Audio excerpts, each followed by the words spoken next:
देखिए चावल में एक गुण होता है, चावल का सबसे बड़ा गुण होता है कि एक मुट्ठी चावल पकाने पर इतना हो जाता है कि वो आपकी थाली भर देता है। ये चावल का गुण है। उसी तरह चावल पूजा की थाली में, पूजन के स्थान पर, पुण्य के स्थान पर, सत्कर्म की जगह पर, अच्छी जगह पर चावल का प्रयोग इसलिए किया जाता है कि आप उसमें से थोड़ा सा भी अगर दे रहे हो तो उसका फल आपको 1000 गुना प्राप्त होगा। इसलिए उसको अक्षत कहा जाता है, इसलिए उसको अक्षत बोलते हैं। अक्षय है वो, दे दिया उसको।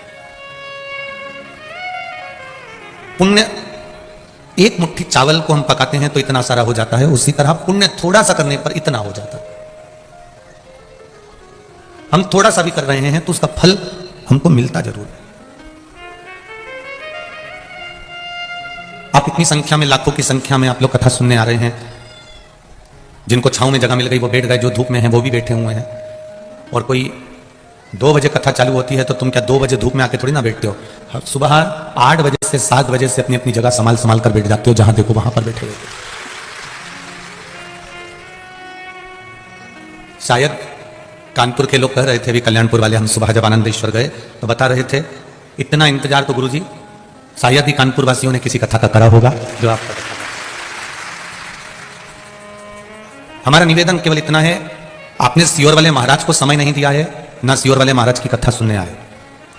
आप शिव महापुराण की कथा सुनने आए हो, और वो कथा कल्याणपुर में कराने वाला भी, देखो ये कथा तो कानपुर में है, पर कानपुर का भी क्षेत्र चुना मेरे भोलेनाथ जी तक, तो पहली कथा का चुना है कल्याणपुर। मेरे शंकर जी भी चाहते हैं कि इनका कल्याण हो जाए। कल्याणपुर क्षेत्र चुना, और ये कथा, ये जितने भी जजमान बने हैं या जितने भी आयोजक समिति है, ये इनके बस की नहीं थी। इनने तो पहले दिन की भीड़ देख के ही हाथ पटक दिए थे। सीधी बात है, जो है वो है। पर प्रशासन ने भी इनका कदम से कदम मिलाकर 2 कदम आगे चलकर पुलिस प्रशासन ने और यहां के प्रशासन ने साथ दिया। इनका साथ पत्रकारों ने, यहाँ के विधायक महोदय हुए, आमदार खासदार, अर्थात आपके यहाँ क्या बोलते हैं, महापौराधिक आदि जो भी हैं, उन्होंने पार्षद आदि जो भी हैं, उनका बहुत सहयोग और कहीं ना कहीं किसी ना किसी रूप में मिला।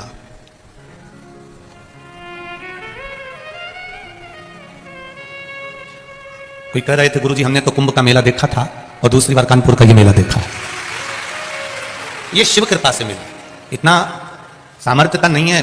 कथा कराने वाला मेरा आनंदेश्वर महादेव था, उसको सुनना थी, इसलिए उन्होंने गंगा जी के घाट पर बैठकर इसको करा दिया और आप और हमने इसको सुन लिया। कराने वाला कोई दूसरा नहीं है। मीडिया संघ ने इसको पूरा लिख लिख कर जनमानस तक भेज दिया, बहुत दूर दूर तक मीडिया ने इसको पहुंचाया।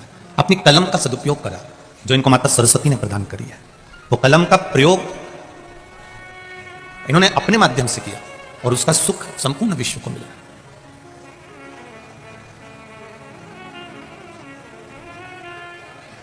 आगे बढ़कर भगवत स्मरण की भक्ति को धारण करना, थोड़ा सा पुण्य, थोड़ा सा चावल पकाने पर ज्यादा हो जाता है। उसी तरह जैसे पुण्य थोड़े से ज्यादा होता है, उसी तरह पुण्य की शरण में पाप अगर रहता है तो पाप ज्यादा से थोड़ा हो जाता है। जैसे पालक और मेथी, मेरी जीजियां जानती हैं, मेथी की सब्जी बनाओ, पालक की सब्जी बनाओ, इतनी सारी कड़ैया भर के रख दो, वो इतनी सी हो जाएगी।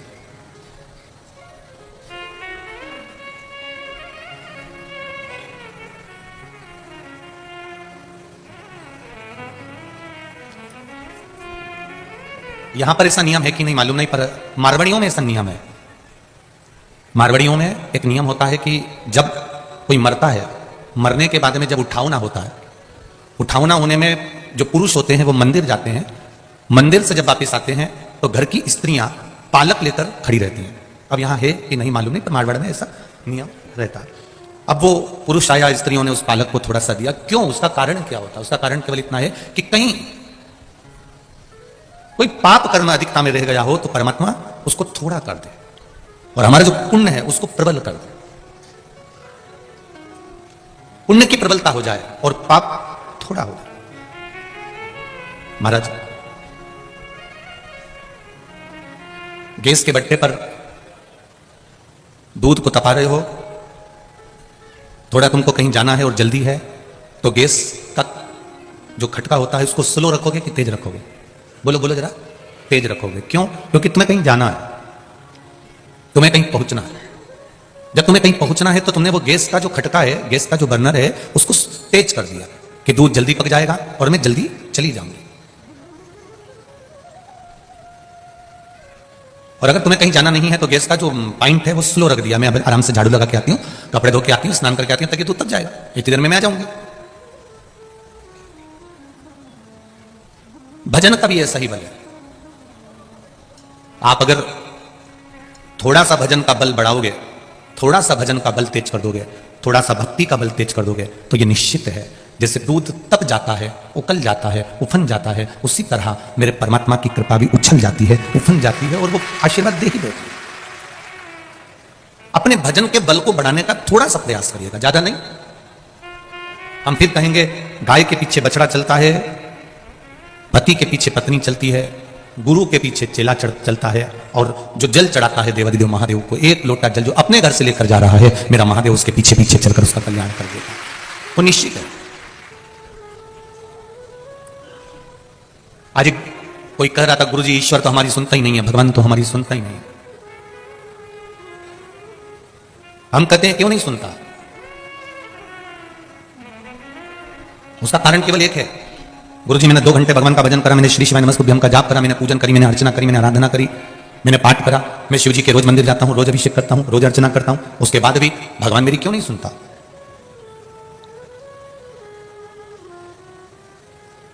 तुम 24 घंटे तुम्हारे पिता के साथ में रहते हो।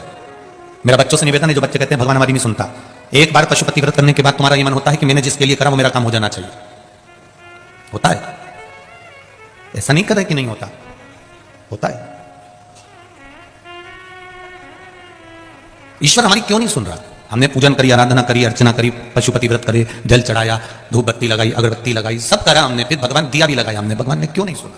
मैं उनसे कहना चाहूंगा जो लोग कहते हैं कि ईश्वर हमारी क्यों नहीं सुनता, जो कहते हैं कि ईश्वर हमारी नहीं सुनता, मैं उनके लिए कहना चाहूंगा, मैं उनके लिए बोलना चाहूंगा कि एक बात का ध्यान रखिएगा, बेटे के साथ में बाप हर पल हर घड़ी रहता है, बेटा और बाप दोनों साथ में रहते हैं, उसके बाद भी बेटे पर बाप का अंतिम समय जब आता है, तब जब सोचता है कि मैं बीमार पड़ गया, तब बाप अपने बेटे पर पूर्ण भरोसा कर कर सारी जायदाद पे सिग्नेचर करता है। क्या इससे पहले कर देता है क्या? कि तुम 2, 4, 8 साल पिता के साथ में रहे, 10 साल साथ में रहे और वो तुमको अपना मकान दे देगा, अपनी दुकान दे देगा, अपनी जमीन दे देगा, अपनी जायदाद दे देगा? नहीं देगा इतनी जल्दी। जब तक वो ये जान नहीं लेगा कि विश्वास पक्का हुआ कि नहीं हुआ, तब तक वो नहीं देगा अपनी जायदाद, अपना जो धन है, अपना जो वैभव है, वो जब तक नहीं देगा, जब तक कि वो देख नहीं लेगा कि ये इसको विश्वास जागा कि नहीं जागा। आप एक बार पशुपति व्रत करें, मान लो अगर काम नहीं हुआ तो दूसरी बार ये विचार कर करना कि मेरे महादेव मेरी पूजन में कौन सी कमी रह गई, आप आए नहीं और सुबह हो गई, क्या कमी थी मेरी पूजन में बाबा, कुछ तो रह गया होगा। कई लोग कहते हैं गुरुजी हमने बेलपत्री और शहद वाला भी प्रयोग करा, परंतु सबका हुआ, हमारा क्यों नहीं हुआ? तो हम उनसे कहना चाहेंगे कुछ ना कुछ त्रुटि तुम्हारी जरूर होगी। तुम परीक्षा देने जा रहे हो, मना नहीं है, खूब पढ़ाई करी है तुमने, खूब अच्छे से पढ़ा है, जिस दिन तुम्हारा एग्जाम है उस दिन तुमने क्या देवादिदेव महादेव को बेलपत्र चढ़ाई है? नहीं गुरुजी हमको एग्जाम देने दूर जाना था तो हमने एक दिन पहले चढ़ा दिया, तो हमने भी कह दिया तुमने एक दिन पहले खाया था, फिर उस दिन मत खाना जिस दिन तुम्हारा एग्जाम था। जिस दिन तुम्हारा एग्जाम है आप पढ़ाई करो, दिल से करो, उसके साथ में एक पत्र आएगा,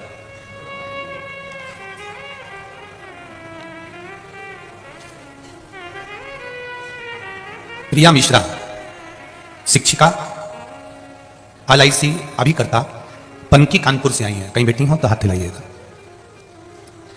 कहीं बेटी आप ही हैं? ठीक है, दोनों हाथ हिला दो इधर। श्री शिवाय नमस्तुभ्यं। हाँ दोनों हाथ हिलाओ एक बार। श्री शिवाय नमस्तुभ्यं।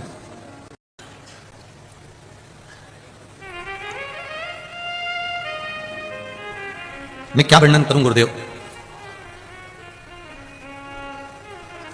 इतना साहस नहीं कि मैं भगवान भोलेनाथ की महिमा का वर्णन कर सकूं।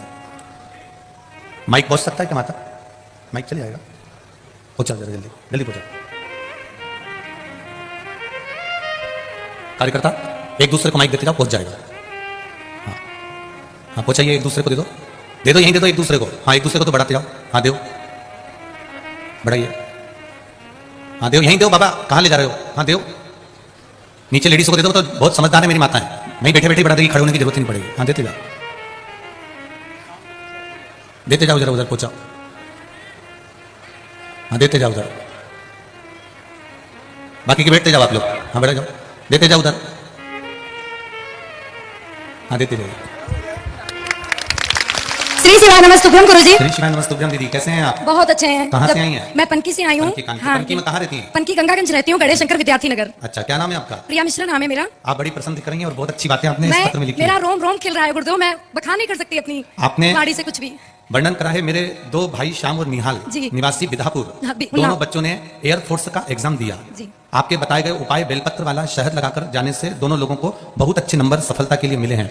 अब ये बताएं कि एग्जाम तो दिए थे जी, उसके बाद में काम अटक गया था जी। गुरुजी एग्जाम दे के आए, बहुत अच्छे नंबर मिले, लेकिन जब मेडिकल हुआ और रनिंग वगैरह हुई, दौड़ हुई, तो उसमें इन लोगों को ऐसा महसूस हुआ सब कुछ इतनी आसानी से होता चला गया मानो बाबा सब कुछ कर रहे हो। मेरा एक भाई तीसरा चौथा अटेम्प्ट था और एक भाई का पहला अटेम्प्ट था। मेडिकल में एक भाई को तो आंखों की थोड़ी सी प्रॉब्लम बता दी, उसमें भी उसने तुरंत मेडिकल क्लियर कर लिया, और एक भाई के 8 दांत खराब बता दिए और 5 किलो वजन कम कर बता दिया। भोलेनाथ जी ने क्या किया वो बता। 15 दिन का टाइम दिया, सब लोगों के मन में निराशा आ गई, लेकिन मेरे अंदर एक जोश था, नहीं मेरे भैया आएंगे करेंगे आके। भोलेनाथ से मैंने अपना भाई बहन का रिश्ता बना के आपने लिखा इसमें, मैंने श्री शिवाय नमस्तुभ्यम का जाप मेरे पूरे परिवार ने करना प्रारंभ कर दिया। बच्चा बच्चा और एक लोटा जल हम दोनों भाइयों को ले जाकर शिव जी को चढ़ाना प्रारंभ कर दिया। जी, बच्चा बच्चा जहाँ पर जो था वो वहीं से बैठकर श्री शिवाय नमस्तुभ्यम का जाप कर रहा था, और मानो अंदर स्वयं बाबा सब कुछ कर रहे हो। इतनी जल्दी सिलेक्शन लेटर हाथ में लेके बाबा ने लगाए दोनों। अब आपका दोनों भाइयों का सिलेक्शन लेटर हाथ में आ गया और बाबा ने कृपा कर दी। हर हर महादेव, बहुत बहुत बधाई आपको। आपको इंडियन एयरफोर्स में दोनों भाइयों की सर्विस लगने की बहुत बहुत बधाई। बैठिए। श्री शिवाय नमस्तुभ्यम। ये शिव है, परीक्षा बहुत लेता है, बस आपका दिल, आपका समर्पण, आपका चित्त, आपका मन भगवान में रमना चाहिए। उस बहन ने एग्जाम देने के साथ में विश्वास नहीं तोड़ा, उसने अपने भाइयों से कह दिया था कि तुम चलो। उस पत्र में लिखा है कि मैंने बेलपत्री पर शहद लगाकर शिव जी को चढ़वाया है, तो रिजल्ट तो वो देगा ही। पास भी हो गए, पर ज्वाइनिंग लेटर नहीं है, क्योंकि 5 किलो वजन भी कम है, दांत में कुछ प्रॉब्लम भी है। फिर जल चढ़ाना प्रारंभ करा, फिर शिव मंदिर जाना प्रारंभ करा, फिर श्री शिवाय नमस्तुभ्यम कहना प्रारंभ करा। हम फिर कहेंगे कानपुर वासियों से और संपूर्ण आस्था चैनल पर जितने भी लोग कथा सुन रहे हैं, फेसबुक यूट्यूब पर जितने कथा सुन रहे हैं, एक लोटे जल का महत्व क्या है ये आप जब समझोगे, जब दिल से और विश्वास रखकर चढ़ाओगे, तो आपको समझ में आ जाएगा। विश्वास मत टूटने देना, विश्वास मत डिगने देना।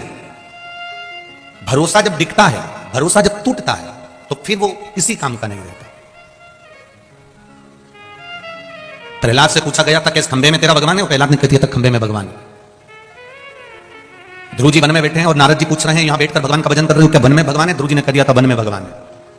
मीराबाई से कहा था जहर के प्याले में भगवान है, हाँ इसमें भी अमृत है। इस सांप में भी परमात्मा है, सांप में भी परमात्मा है। इस शेर में भी परमात्मा है, शेर में भी परमात्मा। नामदेव जी ने कह दिया था कि इस स्वान में, इस कुत्ते में भी परमात्मा का निवास है, तो घी की रोटी मैं दूंगा इस स्वान को। रामकृष्ण परमहंस जी स्वामी विवेकानंद जी से कहते हैं, घट घट में परमात्मा समाया हुआ है, उसको प्रकट करने का तरीका आपको आना चाहिए। आपके शरीर में भी अग्नि है, इसलिए पंचतत्व में जब ये शरीर विलीन होता है तो अग्नि भी अपना शरीर भाग ले जाती है। आप थोड़ी देर हाथ घिसेंगे, अग्नि प्रकट हो जाएगी। बोलो होती कि नहीं होती? हाथ गर्म हो जाता है, और तेज घिसो तो छाला पड़ जाएगा, अग्नि प्रकट हो जाएगी। कपड़ों में भी अग्नि है, पत्थर में भी अग्नि है, लकड़ी में भी अग्नि है। ऐसी कोई वस्तु जिसमें अग्नि का भाव नहीं, बस थोड़ा सा हाथ घिसोगे अग्नि प्रकट हो जाएगी। परमात्मा सब में है, कंकर में शंकर है, हर जगह पर मेरा देवादिदेव महादेव बैठा हुआ है, प्रत्येक जगह पर बैठा हुआ है, उसको प्राप्त करना पड़ेगा। कई लोग हमसे कहते हैं, गुरुजी आप तो कहते हो कि शंकर जी के मंदिर जाओ, तुम्हारे घर के पास में जो शिव जी का मंदिर हो वहां जाओ, आप कभी ये क्यों नहीं कहते कि आप सीहोर आओ, कुबेरेश्वर धाम आओ? जब तुम्हारा अच्छा कर्म, जैसे ये हमारे लोग जितने भी यहां पर बैठे हुए हैं ये अच्छे से जानते हैं, जब किसी गांव में कोई घटना घटती है ना, कोई गांव में अगर किसी का एक्सीडेंट हो जाता है, किसी गांव में अगर कोई आग लग जाती है, किसी गांव में अगर कोई छोटी सी घटना घट जाती है, कोई मकान टूट गया, कोई गिर गया, पड़ गया, तो उसको डायरेक्ट कानपुर के हॉस्पिटल में लाके नहीं पटकते, पहले उसको प्राथमिक उपचार के लिए गांव का जो हॉस्पिटल होता है पहले उसमें रखते हैं। बोलो जी सही है कि गलत है? डायरेक्ट उसको गांव से शहर नहीं लाएंगे, पहले जो हॉस्पिटल गांव में है पहले प्राथमिक उपचार उसको गांव में दिया जाएगा, और प्राथमिक उपचार देने के बाद में फिर उसको पट्टी वगैरह करने के बाद, इंजेक्शन वगैरह लगाने के बाद गांव में जो डॉक्टर होगा वो देख लेगा, हॉस्पिटल का डॉक्टर देखकर फिर कह देगा इसको हमने कानपुर रेफर कर दिया, हमने इसको ग्वालियर रेफर कर दिया, हमने इसको भोपाल भेज दिया, हमने इसको इंदौर, हमने इसको दिल्ली भेज दिया, हमने इसको मुंबई भेज दिया। पहले प्राथमिक उपचार करेगा। गांव में अगर कोई घटना घटी है तो गांव का ही जो हॉस्पिटल होगा, गांव का ही जो डॉक्टर होगा वो चेक करेगा, वो उपचार देगा, और उपचार देने के बाद में फिर उपचार देने के बाद में वो फिर उसको बड़े हॉस्पिटल में भेज देगा, बड़े हॉस्पिटल में रेफर कर। बोलो रे कानपुर वालों सही है कि गलत है? पहले गांव का डॉक्टर उसको देखेगा, प्राथमिक उपचार देगा, फिर उसको बड़े हॉस्पिटल में, फिर बड़े शहर में उसको भेजा जाएगा। उसी के जीवन में दुख आएगा, जब आपके जीवन में तकलीफ आएगी, जब आपके जीवन में कष्ट आएगा, तो आप डायरेक्ट सीहोर दौड़कर नहीं आओगे, पहले आपको आपके नजदीक में जो महादेव का मंदिर है पहले वहां जाओ, पहले उनसे कहो, जब वो पट्टी मल्लम कर दे तब तुम काशी जाओ, तब तुम उज्जैनी जाओ, तब तुम सीहोर आओ। बड़े हॉस्पिटल में जाना है मना नहीं है, बाद में जाना, पहले थोड़ा प्राथमिक उपचार थोड़ा मिल जाए तुमको, थोड़ा प्राप्त हो जाए तुमको। हम कथा करवाने वालों से हमेशा कहते रहते हैं कि कभी कर्जा रखकर कथा मत करवाना, कभी कर्जा लेकर कथा मत कराना। व्यवस्था करना है तुमसे कोई 25 लाख 50 लाख 100 लाख 1.5 लाख, जो कभी आपके सम्मुख में नहीं कि 25 लाख मांग लियो, महाराज ने 50 लाख मांग लियो, कि 40 लाख मांग लियो, कि 80 लाख मांग लियो। कर्जा रखकर कथा मत करवाना। कथा करवाना तो तुम्हारे पास में जब मेरा देवाधिदेव महादेव, और अभी भी कहकर जा रहा हूं कानपुर वासियों के लिए, जब मेरा बाबा तुम्हारे मन में अगर बात आ जाए कि मुझे भी कथा कराना है, तो मेरे बाबा से एक बार दिल से कहना, बाबा इतना देना कि एक बार मेरी कथा कराऊं, तो देगा, निश्चित है वो देगा।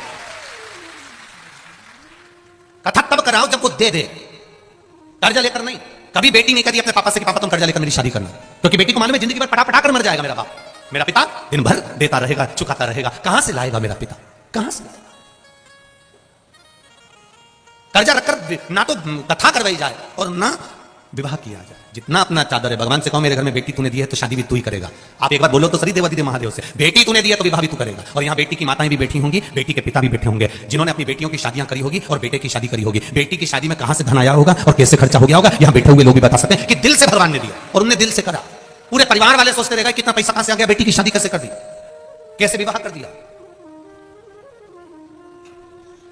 आप उससे कहो, मेरे आनंदेश्वर महादेव से, मेरे विश्वनाथ से, मेरे महाकाल राजा से, मेरे त्रिकालदर्शी, मेरे कैलाशी, मेरे अविनाशी, मेरे कुबेर भंडारी से कहो कि वो दे तुमको और तुम कथा कराओ। हमारे ये जितेंद्र जी शुक्ला जी के साथ के जितने भी मित्र मंडली है, जितने भी जजमान परिवार है, वो रोज कहते हैं गुरु जी ऐसी कृपा करो, ऐसी कथा होती रहे। हम तो भगवान से यही प्रार्थना करके जाएंगे कि बाबा आप लोगों को खूब देता रहे और आप ऐसे ही सत्कर्म करते रहे। आज भी यजमान हमको जब लेकर आए तब बोल रहे थे, कल वाले भी बोल रहे थे, परसों वाले, हमने उनसे एक ही बात कहा, बाबा से विनती करो, बाबा करेगा। उससे बस निवेदन करना हमारा काम, हम कह सकते हैं बस, इससे ज्यादा कुछ। तेरे मंदिर में आना मेरा काम है और मेरी बिगड़ी बनाना तेरा काम। कोई सम्मुख नहीं आता, अंत समय तक, जन्म से लेकर मृत्यु तक कोई तुम्हारा साथ देने वाला नहीं होगा। माता के गर्भ से जब पैदा होगे तब भी अकेले होगे और मरोगे तब भी अकेले रहोगे, कोई साथ नहीं देगा। जो मां के गर्भ में तुम्हारा पेट भरेगा, जो माता के स्तन में दूध देगा, वही मरते समय तुम्हें कफन देगा, वही लकड़ी देगा, वही अग्नि देगा, कोई दूसरा नहीं। जब तन में उठेगी ज्वाला, कोई पास न आने वाला।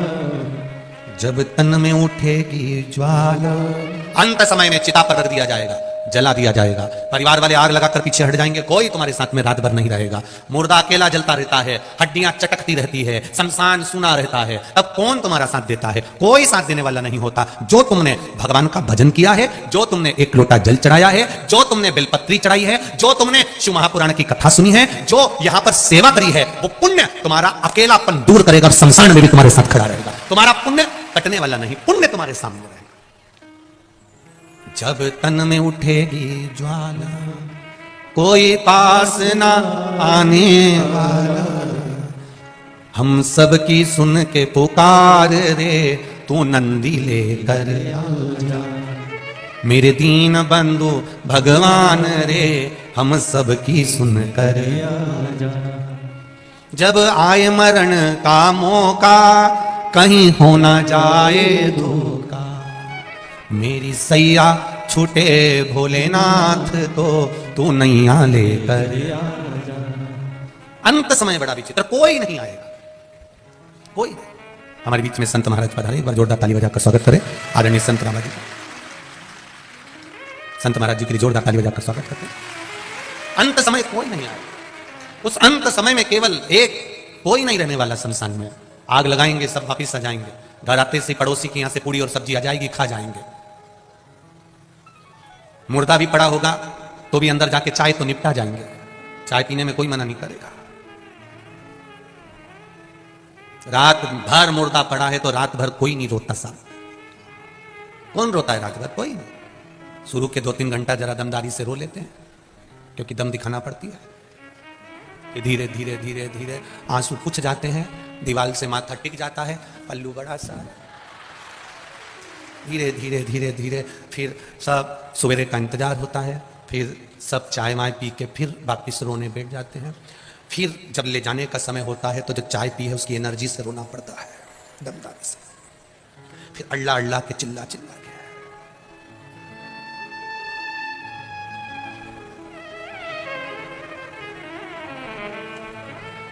सब वो कहते हैं ना, एक राजा के लड़के के 4 मित्र थे, एक 24 घंटा साथ रहने वाला,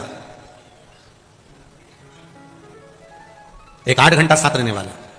3 मित्र थे, एक 24 घंटा वाला, एक 8 घंटे वाला, एक कभी कभी मिलने वाला। राजा का लड़का उनके साथ रहता था, 24 घंटे साथ रहता था। राजा ने सूचना कर दी अपने नगर में, मेरे लड़के को अगर कोई रखेगा तो उसको मृत्यु दंड मिलेगा। लड़का और लड़के को निकाल दिया घर से बाहर। लड़का रोते रोते अपने 24 घंटे साथ रहने वाले मित्र के पास गया। मित्र, तू मेरे साथ 24 घंटे रहता है, तू तो मेरा साथ दे दे। 24 घंटे वाले ने पानी की भी नहीं पूछी और भगा दिया, चल निकल यहां से, तेरे पिताजी मुझे भी मृत्यु दंड देंगे, मुझे मरना नहीं है, निकल जाओ यहां से। 24 घंटे वाले को निकाल दिया। 24 घंटे वाले ने निकाल दिया। रोता हुआ 8 घंटे वाले के पास गया। उसने सोचा 8 घंटे वाला क्या साथ देगा जब 24 घंटे वाले ने नहीं दिया। 8 घंटे वाले के पास गया तो 8 घंटे वाले ने भी पानी तो पिलाया, थोड़ी देर बिठाया, पर कह दिया मैं साथ नहीं दे सकता, तुझे जाना पड़ेगा, मेरा पिताजी हमको भी मृत्यु दंड दे देगा, मर जाएंगे हम, जा। उसने निकाल दिया। उसने कहा जब 24 घंटे साथ रहने वाले ने साथ नहीं दिया, 8 घंटे वाले ने साथ नहीं दिया, तो कभी कभी मिलने वाला क्या साथ देगा। गया वो कभी कभी मिलने वाले के पास। उसने कहा बहुत दिनों के बाद आया रे, सालों हो जाती है तो आता ही नहीं है। हाँ मित्र, बस आया हूं तेरे यहां रहने के लिए।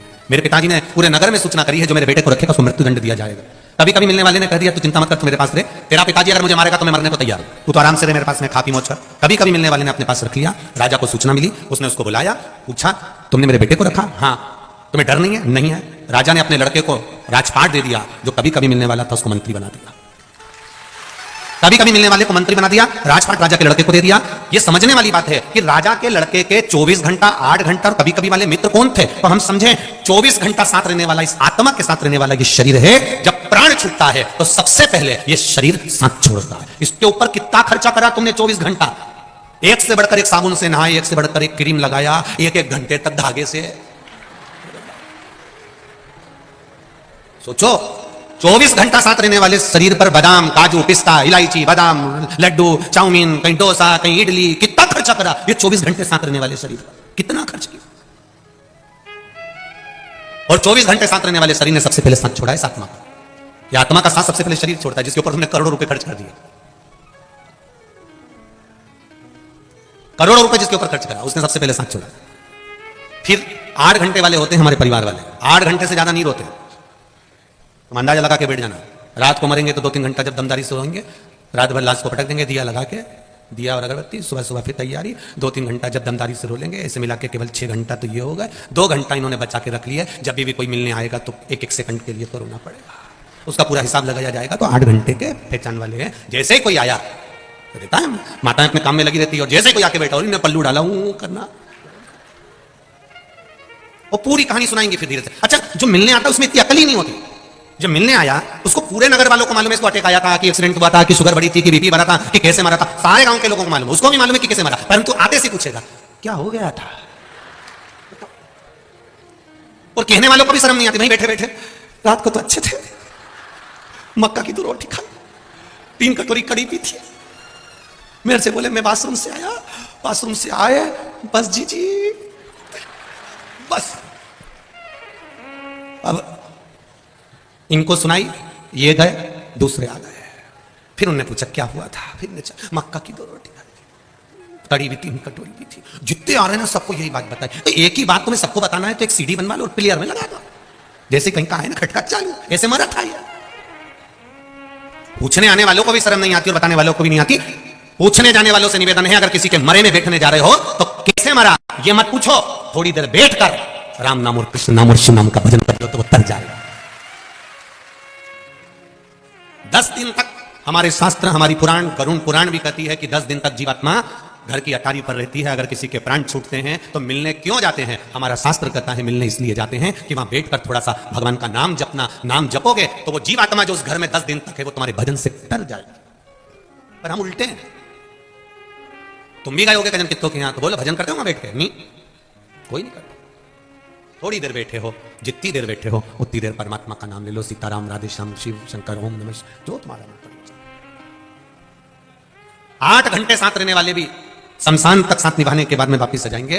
कभी कभी मिलने वाला होता है वो गुरु, जो साल में 2 साल में कभी कभी मिलता है और वो एक बार कह देता है घबराने की जरूरत नहीं है, शंकर भगवान की शरणागति में चले जा, फिर कुछ नहीं होगा। वो गुरु होता है। कितनी भी आत्मा भटक रही हो वो गुरु उसको शरणारविंद तक ले जाके छोड़ देगा। वो कभी कभी मिलता है, गुरु ऐसे नहीं मिल जाता। वो तो कानपुर वालों की किस्मत है, कानपुर वालों का तो भाग्य है जो अभी कथा मिल गई और इसके बाद में फिर वापस 13 जनवरी से फिर कथा मिल जाएगी। तो ये तो 2-2 साल 3-3 साल पुरानी कथा है। ये मत सोचना कि ये 13 जनवरी वाली कथा अभी दे दी है गुरुजी ने कि यहां से, नहीं नहीं नहीं, ये कथा भी पुरानी है और वो कथा भी वही 2-3 साल पुरानी, जो जिन ने पुराने तत्व में ले रखी है वही कथा है। ये मत सोचना कि अभी की कथा, सब पुरानी है। और इसके बाद में फिर कानपुर वालों के पास में फिर कथा 2-2.5 साल तक बड़ी मुश्किल है कि कहीं मिले। इंदौर में भी अभी 24 तारीख से 30 तारीख तक कथा है दलाल बाग में, की कृपा से पहुंचेगा क्योंकि तारीख खालियां नहीं रहती हैं। तो इंदौर वालों से भी कहूंगा, मौका मिल रहा है, इसके बाद में साल 2 साल मिले, योग लगे ना लगे, मौका है, सुन लो। और कानपुर वासियों से भी निवेदन है, ये अगर यहां आने से वंचित रह गए तो रेलवे ग्राउंड में 13 जनवरी से कथा को सुन लेना, उसके बाद 2 साल 4 साल 6 साल बाद मौका मिले ना मिले, वो योग बना है, उसको सुनो। रोज रोज हर बार इतने विशालतम कथाएं होना बड़ा कठिन होता है। आयोजक समिति भी करवाती है तो उसको मालूम पड़ता है इतने लोगों को भोजन व्यवस्था करना, संभालना, रात भर व्यवस्थाओं में लगे रहना कोई सहज बात नहीं है, सरल नहीं है। अपने नगर क्षेत्र में और फिर आगे 3 दिसंबर से 24 तारीख से 30 तारीख तक इंदौर में कथा रहेगी। 3 दिसंबर से बड़ौदा के लेप्रेसी ग्राउंड में, बड़ौदा गुजरात में शिव महापुराण की कथा रहेगी। वो भी एक आनंद का विषय रहेगी क्योंकि बड़ौदा नगर में भगवान शंकर स्वयं आनंद के साथ में पूरे बड़ौदा के आसपास में शिवजी चारों तरफ विराज रहे हैं। और गुजरात वासियों का तो भाग्य है जो कथा मिली है। भगवान शिव की भक्ति को धारण कभी कभी मिलने वाला होता है सतगुरु, जो कह देगा 24 घंटे साथ रहने वाला शरीर है, आत्मा के साथ रह रहा है, 8 घंटे वाले रिश्तेदार परिवार वाले हैं। और कभी कभी मिलने वाला गुरु इस आत्मा को समझाकर परमात्मा तक छोड़ देता है। वो कहता है कि तुम शिव पर विश्वास करो, संसार पर नहीं, संसार तो मिथ्या है, झूठा है।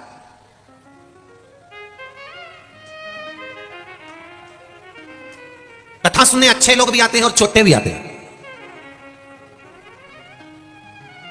तुम्हारा ध्यान भोलेनाथ पर रहता है और छोटे का ध्यान तुम्हारी चेन और अंगूठी और मोबाइल और पर्स पर रहता है। अब एक बात हम पहले भी कथा में कही, आज फिर कहेंगे, तुम्हारी वस्तु चोरी चली गई 2 साल में 3 साल में, वो जो चेन गई या अंगूठी गई या पर्स गया या मोबाइल गया, वो 2-1 साल में बाबा ने फिर तुमको दिला दिया। और चोटा तो हर कथा में पहुंचता है तो भी चोटा की चोटा ही रहता है। वो आज तक चोटे से प्रमोशन ही नहीं हुआ उसका। जब 25-50 हजार रुपए की 2-4 हजार 10 हजार 20 हजार के मोबाइल चुरा लिए, 50 हजार की चेन अंगूठी चुरा ली, तो करोड़पति हो जाना था अभी तक उसको, लाखपति बन जाना था अभी तक उसको, अरबपति बन जाना था उसको अभी तक। पर अभी तक भी वो चोटा की चोटा ही है, उसका प्रमोशन ही नहीं हुआ बाप रे। और जितने चोटे बैठे हैं छुप छुप कर, उनसे निवेदन है थोड़ा सा समझ जाओ। चोरी करने के लिए भी बहुत सारी जगह है, पर यहां गरीब जब आते हैं कथा सुनने के लिए, साधारण सा व्यक्ति आता है, उसका कोई सामान खोता है ना, दिल से बद्दुआ देता है। तुम्हारे पूर्वज भी रोते होंगे तुमको देखकर कि मेरी औलाद क्या गलत काम कर रही है। थोड़ा समझिए, थोड़ा।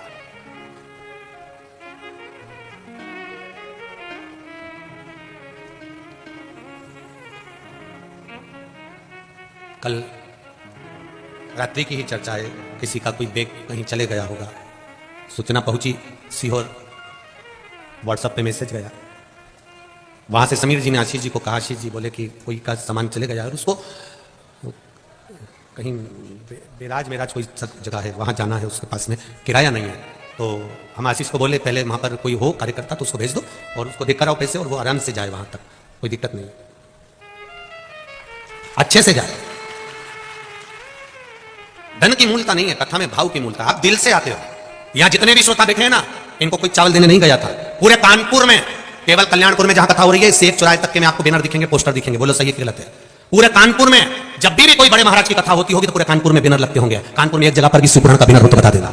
एक बैनर नहीं है तो भी आपके पास में कोई चावल दाना नहीं पहुंचा, कोई पीले चावल नहीं पहुंचे, कोई पत्रिका नहीं पहुंची, कोई निमंत्रण नहीं पहुंचा, उसके बाद भी अगर आप आए हो तो यहां किसी धन या दौलत के लिए नहीं और किसी लोभ से नहीं, तुम आनंदेश्वर महादेव की कृपा से पहुंचे, तुम आनंदेश्वर भगवान की कृपा से अपना शुद्ध भाव लेकर आए हो। यहां कोई दिखावे के लिए नहीं आया। पूरे कानपुर में एक बैनर बता दो, एक पोस्टर बता दो, तो बात दूसरी, केवल इस यहां से लेकर आगे चौराहे तक के बीच में, उसके सिवा कहीं बैनर नहीं मिलेगा, कहीं निमंत्रण पत्र नहीं मिलेगा, कोई निमंत्रण कोई। तो तुम्हारा ये केवल दिल जुड़ा है महादेव से, कोई दूसरा चीज नहीं जुड़ी है। नहीं तो जनता को इकट्ठा करने के लिए अच्छे अच्छे के पसीने छूट जाते हैं, गाड़ियां भर भर बुलाना पड़ती है, लेकिन कितना बांटना भी पड़ता होगा, तभी इकट्ठा करना पड़ता होगा। पर कि तुम्हारी निर्मल भक्ति है आनंदेश्वर महादेव की, इसलिए कह रहा हूं कल्याणपुर और कानपुर वालों, बड़े किस्मत वाले हो, गंगा के तट वालों, तुम्हें प्रणाम करता हूं आपकी भक्ति को। ये आपकी भक्ति है,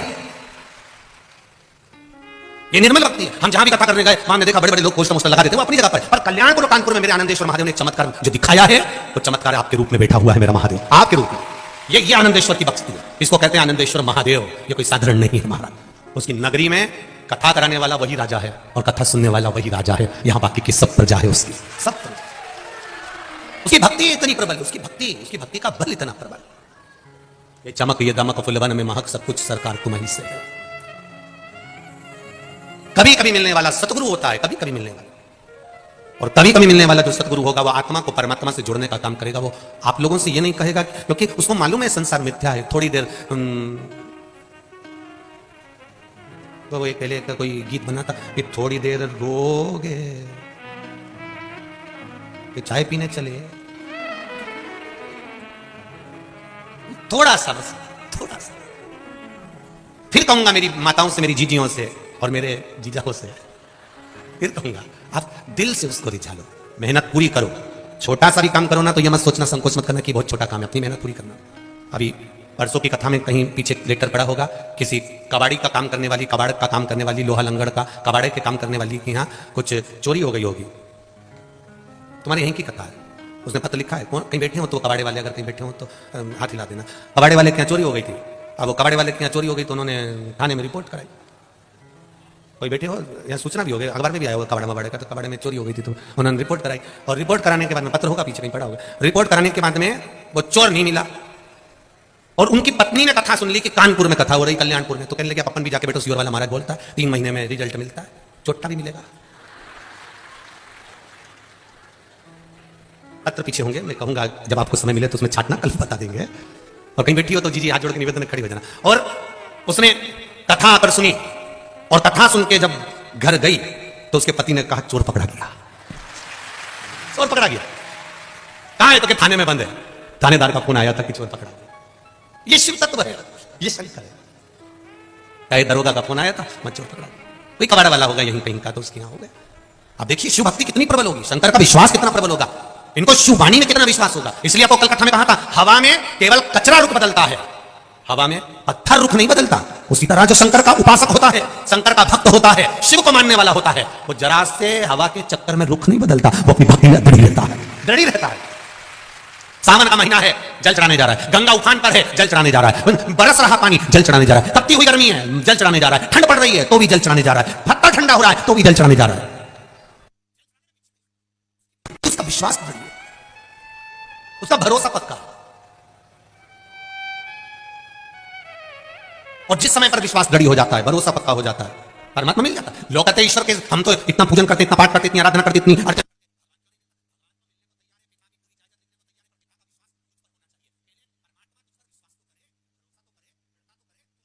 कराए, 2-3 महीने जाकर बंद कर देगा तो भगवान को दे रहा है क्या?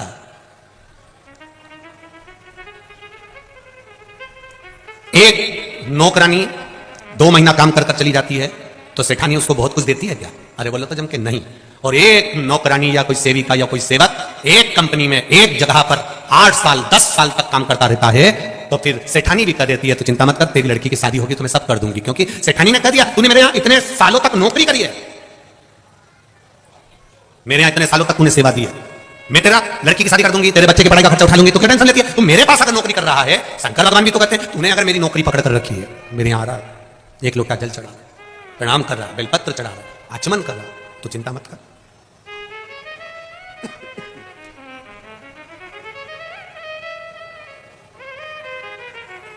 वरना वो कात क्या थी मेरी, सबसे बढ़िया मेरी सबसे खरी हो, भोले बाबा तेरी नौकरी, सबसे बढ़िया मेरी सबसे खरी, तेरे दरवाजे की चाकरी, सबसे बढ़िया मेरी सबसे खरी।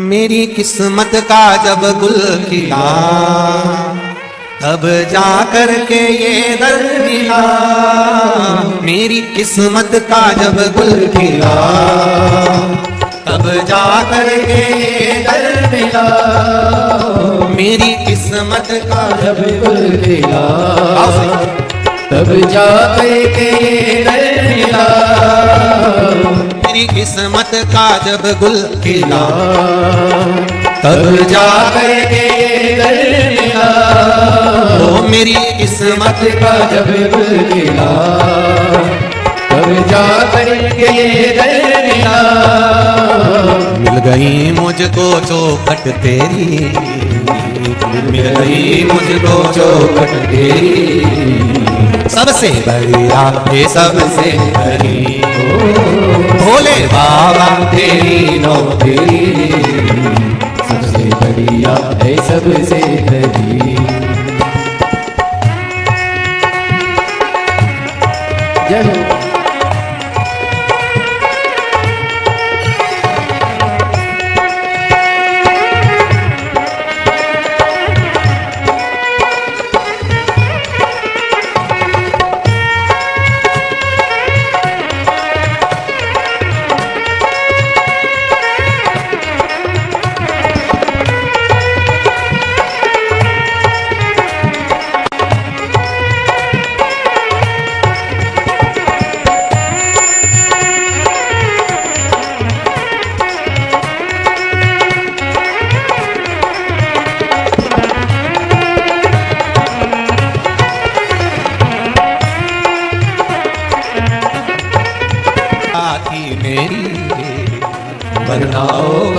क्या थी मेरी, सबसे बढ़िया ये सबसे बड़ी, भोले बाबा तेरी नौकरी, सबसे बढ़िया है सबसे खरी।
जब से तेरा गुलाम हो गया, तब से मेरा भी नाम हो गया, जब से तेरा गुलाम हो गया, तब से मेरा भी नाम हो गया, जब से तेरा गुलाम हो गया, तब से मेरा भी नाम हो गया, जब से तेरा गुलाम हो गया, तब से मेरा भी नाम हो गया, वरना औकात क्या थी मेरी, वरना औकात क्या थी मेरी, सबसे बढ़िया ये सबसे बड़ी, भोले बाबा तेरी नौकरी, सबसे बढ़िया है सबसे खरी, भोले बाबा तेरी नौकरी, सबसे बढ़िया है सबसे खरी, भोले बाबा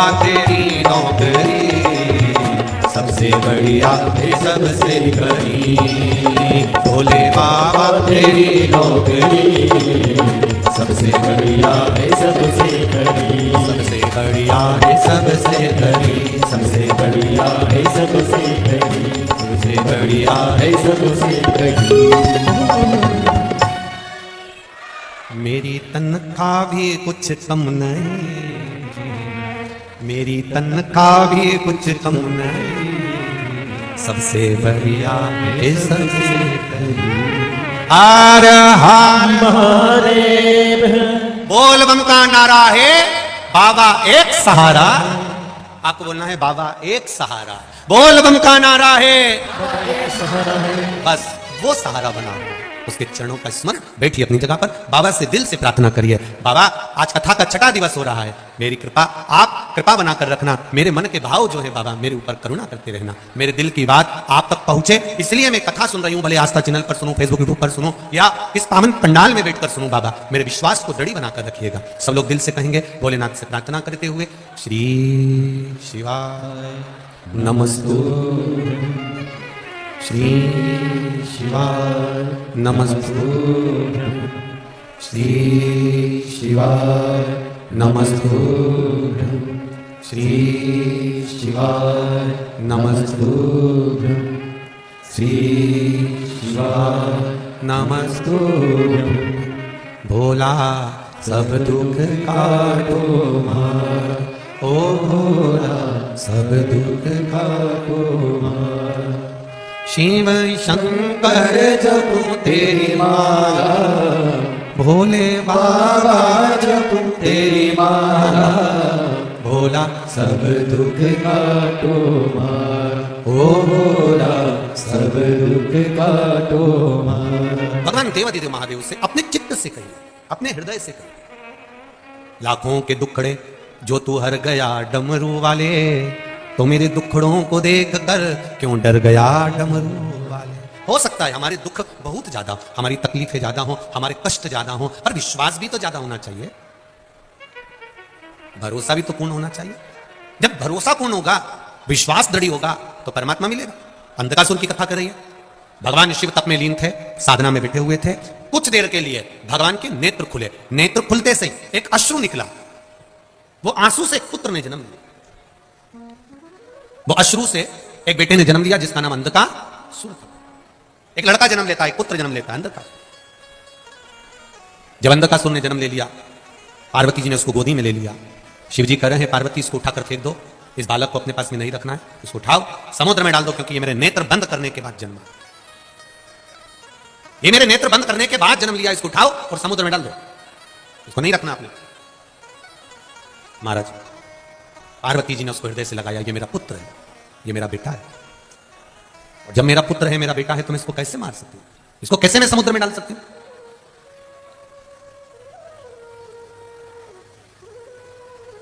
इसको मैं समुद्र में नहीं डाल सकती, इसको मैं समुद्र में नहीं फेंक सकती। माता पार्वती जी ने कह दिया। अब माता पार्वती जी शिव जी से कह रही हैं भले कुछ भी हो, पर आपके द्वारा प्रकट हुआ है, इसलिए मैं इसको रख रही हूं गोदी में, इसको इसलिए मैं गोदी में ली हुई हूं, इसको मरने नहीं दूंगी मैं, मना। शिव जी नहीं माने, शंकर भगवान ने कहा पार्वती तुम जानती नहीं हो, इसको फेंक दो समुद्र के अंदर, ले जाओ डाल दो इसको। शंकर भगवान के कहने पर माता पार्वती जी ने उस बालक को, अंधकासुर को समुद्र में डाल दिया। हिरण्याक्ष ने उसको पाल पोस कर बड़ा कर लिया, हिरण्याक्ष के प्राण छूट गए, अंधकासुर अकेला रह गया। अकेला रहा तो उसने ब्रह्मा जी से वर प्राप्त करा कि मुझे वर दीजिए कि मैं कभी मरूं ना, मेरे प्राण कभी नहीं छूटे, मेरे प्राण जाए ना, ये वर मुझे दे दो। ब्रह्मा जी ने कहा ऐसा हो नहीं सकता, मरना तो पड़ेगा। आपको कथा में पहले भी कहा, चाहे बादाम खाओगे तो भी मरोगे, नहीं खाओगे तो भी मरोगे, मरना तो है, निश्चित है, प्राण तो छूटेंगे। पहले भी कहा कथा सुनोगे तो भी मरोगे, नी सुनोगे, बोलो बोलो जम के बोलो, तो भी मरोगे। रोटी खाओगे, अरे बोलो तो भी मरोगे, नी खाओगे तो भी मरोगे। डेंटिंग पेंटिंग कर लोगे तो भी मरोगे, और नी करोगे तो भी मरोगे, मरना तो है। सियोर वाला महाराज कहते कि मैं तुम्हें मरने से बचा लूंगा, या कहीं का महाराज हो वो कहते कि मैं तुम्हें मरने से बचा लूंगा, तो फालतू की बात है, ये तो सब बेवकूफ बनाने की बात है कि तुम बच जा, मरना तो निश्चित है। फिर हम कथा काय को सुने महाराज, जब तुम कह रहे हो कि मरोगे, कथा सुनोगे तो मरोगे, नहीं सुनोगे तो मरोगे, कथा क्यों सुने?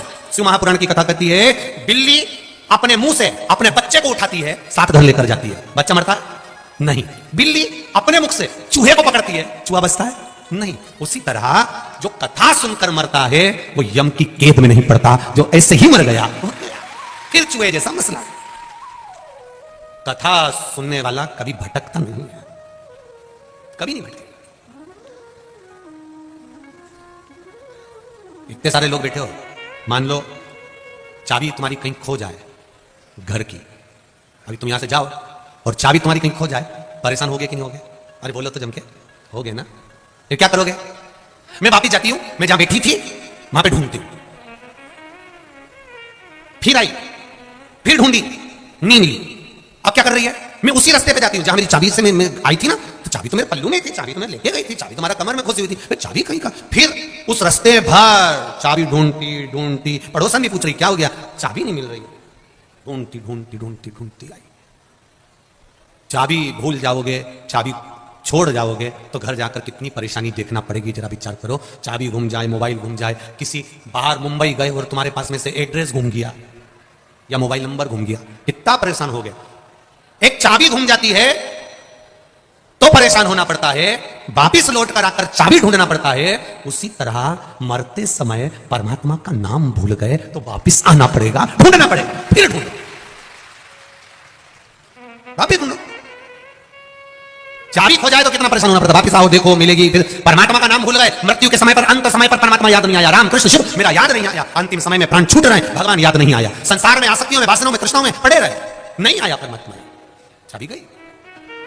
फिर भगवान से कहा प्रभु मुझे एक बार फिर जन्म दे दो। 84 लाख योनियां मनुष्य की, जो पीछे की 83,99,999 जो योनियां काट कर 84 लाख योनि में पहुंचे, वो ऐसे थोड़ी ना पहुंच गए, वो चाबी के चक्कर में आना पड़ रहा है कि भगवान के द्वार पर जाने की वो चाबी कौन सी है, तो वो चाबी कोई दूसरी नहीं, श्री शिवाय नमस्तुभ्यम, वो चाबी है जो मंजिल तक पहुंचा दे। ये पत्राएं देखिए,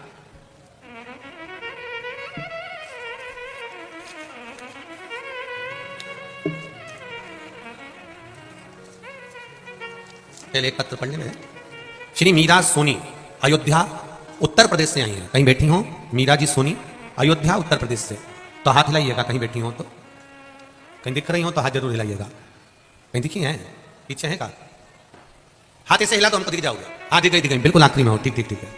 मीरा जी सोनी अयोध्या उत्तर प्रदेश से आई हूँ। जमुना प्रसाद जी सोनी, पहले तो मीरा जी सोनी और जमुना प्रसाद जी सोनी आपको नमन करता हूँ, क्योंकि आप मेरे रामलला की भूमि से आई हो, आपको प्रणाम करता हूँ। आप राघव जी की धरा से आई हो, अयोध्या से आई हैं, आपको नमन करता हूं। गुरुदेव, मैं अयोध्या की निवासी हूं, मेरे बेटे की नौकरी नहीं लग रही थी, मेरा बेटा बहुत परेशान था, मैं 2020 से आपकी कथा सुन रही हूं। मैं सीहोर भी गई थी, सीहोर में मैंने आपकी कथा सुनी और पंडाल में बैठकर मैं बाबा भोलेनाथ से बोलकर आई थी कि कुबेरेश्वर बाबा की धरा पर कथा सुनने का महत्व गुरुजी बोलते हैं। तो बाबा मैं कुबेरेश्वर की धरा पर आई हूं, सीहोर आई हूं, मेरे बेटे की नौकरी लगा दो, मैं पुनः किसी भी पंडाल में जाकर कथा जरूर सुनूंगी। गुरुजी बाबा के आशीर्वाद से, भोलेनाथ के आशीर्वाद से मेरा बेटा उत्तर प्रदेश पुलिस में उप निरीक्षक दरोगा के पद पर चयनित हो गया है, इसलिए मैं बाबा को प्रणाम करने इस पंडाल में पहुंची हूं। मीरा सोनी, जमुना प्रसाद सोनी, अयोध्या उत्तर प्रदेश, प्रणाम करता हूं। मीरा जी बहुत बहुत बधाई आपको, जमुना प्रसाद जी बहुत बहुत बधाई। बैठिए, एक पत्र और देखिए, बड़ा सुंदर। मेरा नाम पुष्पा अवस्थी है, मैं ऋषि नगर शुक्लागंज उन्नाव में रहती हूं, कहीं बैठी हूं तो हाथ हिलाइएगा, कहीं बैठी हूं तो दोनों हाथ हिलाइएगा। पुष्पा अवस्थी, कहीं दिख रही हैं? दिख रही क्या उधर? पुष्पा जी हमें नहीं दिख रहे हो, आप हाथ हिला दीजिए एक बार, जिससे कैमरे वालों का दिख जाए, भले हमें ना दिख रहे हो। दिख गए कैमरे वाले को? राइट वाले पंडाल में है, सीधे हाथ पे जो पंडाल है वहां पर, दोनों हाथ हिला दो एक बार। पुष्पा जी आप, हाँ आप ही हैं, ठीक है ठीक है ठीक है। श्री शिवाय नमस्तुभ्यम। गुरुजी, मैं शिव की महिमा का क्या बखान करूं, शब्दों में वर्णन नहीं।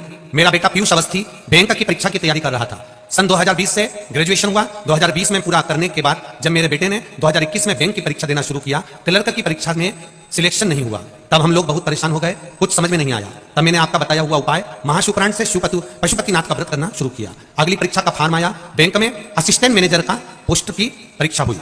पहले हमने क्लर्क की परीक्षा दी, उसमें नहीं हुआ, हम हताश हो गए। तब असिस्टेंट मैनेजर की परीक्षा का पहला चरण पास आने के लिए बाबा से विनती करी। लड़का बहुत मेहनत कर रहा था, मैंने उसको शिवजी के मंदिर भेजना चालू करा, पढ़ाई के साथ में शंकर पर विश्वास करा और बाबा की कृपा से पहला चरण पास आने लगा। और पास आते आते पढ़ाई में आपके बताए गए उपाय करते रहे। मैं हर सोमवार पशुपति व्रत करने जाती थी। पहले चरण की परीक्षा वाली सुबह बेटे से बेलपत्र पर शहद लगवाकर भेजा, शिव मंदिर जाके बेलपत्र चढ़वाई और बाबा की कृपा से मंत्र कुंदकेश्वर महादेव का नाम लिया, शहद वाला बेलपत्र का प्रयोग करा। महादेव की कृपा से पहला चरण मेरा बेटा पास हुआ। मेरी पूजा भी साथ साथ चलती रही। जिस दिन परीक्षा का दूसरा चरण था गुरुदेव, 22 जनवरी 2022 को कड़ाके की ठंड पड़ रही थी और बहुत तेज ठंड थी गुरुदेव। पता नहीं बाबा परीक्षा ले रहे थे, रेनकोट पहनकर बेटा पन्नी बांधकर, तब बेटा और पति मोटरसाइकिल से मंदिर की ओर निकले। बेटे ने मेहनत बहुत करी थी गुरुदेव, और शिवजी को जाकर बेलपत्र फिर लगाया, बाबा को बेलपत्र चढ़ाकर शहद लगाकर बाबा को आए। महादेव की कृपा से गुरुदेव दूसरा जो इंटरव्यू हुआ उस समय पर मेरे बेटे को फाइनल रिजल्ट आ गया और मेरा बेटा मैनेजर की पोस्ट पर जाकर बैठ गया। ये शिव की कृपा है। असिस्टेंट मैनेजर का जो रिजल्ट आया गुरुदेव, बाबा की कृपा हुई, मेरा बेटा यूको बैंक में असिस्टेंट मैनेजर की पोस्ट पर बैठा है। मैं बाबा को धोख लगाने आई। बैठिए पुष्पा जी, बहुत बहुत बधाई आपको। श्री शिवाय नमस्तुभ्यं। तीसरा पत्र भी देखिए, जिसमें एक बहुत बड़ी कंपनी में एक साधारण सी मां के बेटे की नौकरी लग जाती है। कितनी खुश होकर कहती है, हंसु त्रिपाठी दिल्ली करवाल नगर से आई हैं। कहीं बैठी हो अंशु त्रिपाठी, कहीं बैठी हो तो हाथ हिलाइएगा। आप ही श्री शिवाय नमस्तुभ्यं, दोनों हाथ हिला दीजिए। अंशु त्रिपाठी, पशुपतिनाथ के व्रत का क्या मैं वर्णन करूं। 5 से 6 महीने से कई इंटरव्यू दे रहा था, परंतु कोई आराम नहीं था। मेरा बेटा उस इंटरव्यू में निकल नहीं रहा था।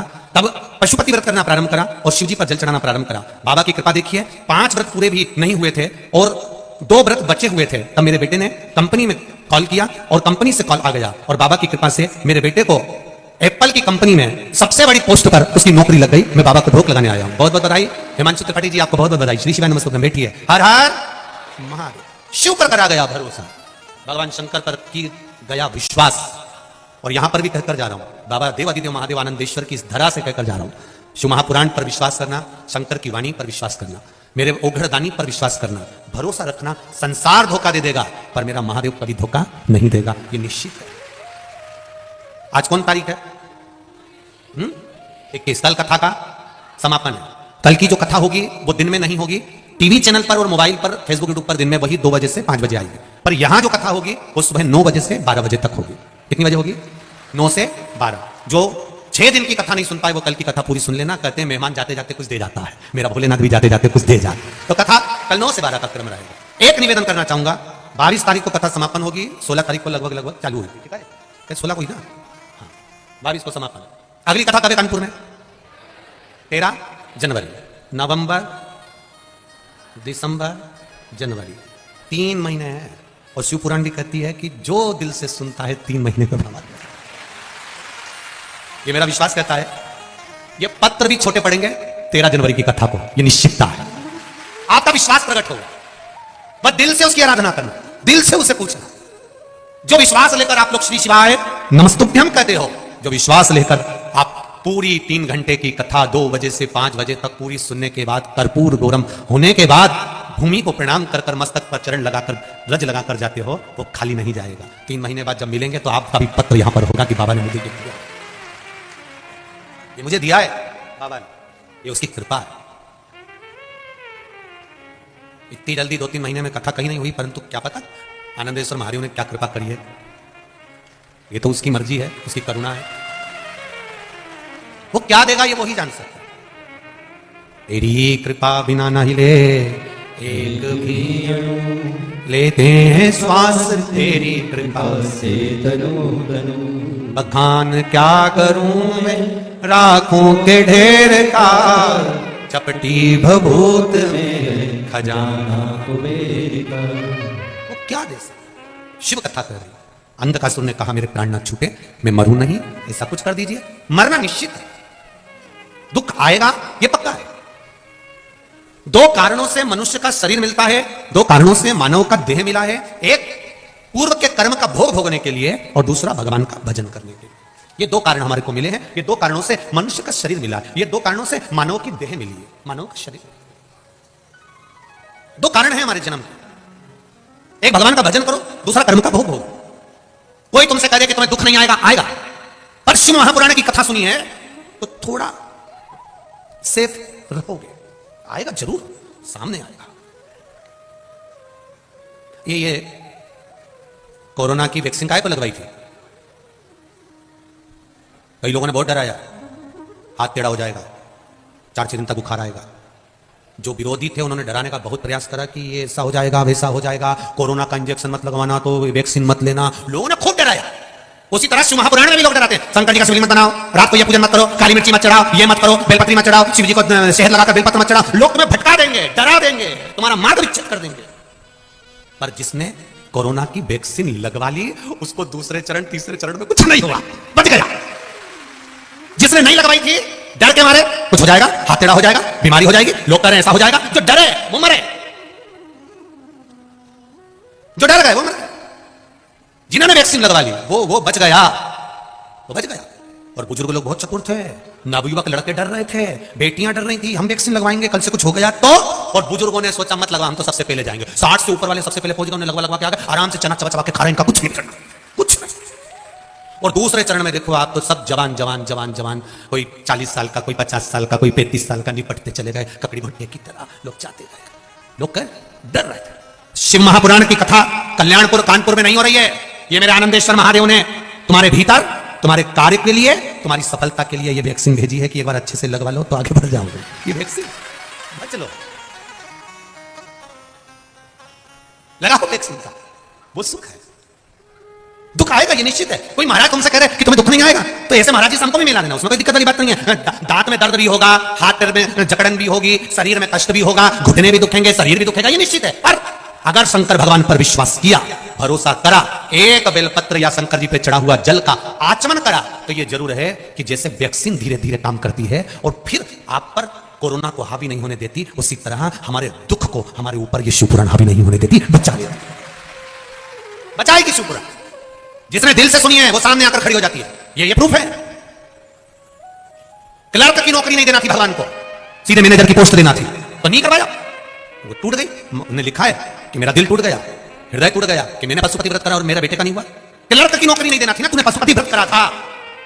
हमारा एक छोटा सा काम नहीं होता तो हम बुरा मान जाते हैं, हमारा छोटा सा काम नहीं होता तो हम दुखी हो जाते हैं, हमारा एक काम नहीं हुआ तो हम पशुपति व्रत करना बंद कर देते हैं, हमारा जरा सा काम नहीं हुआ तो हमें दुख हो जाता है।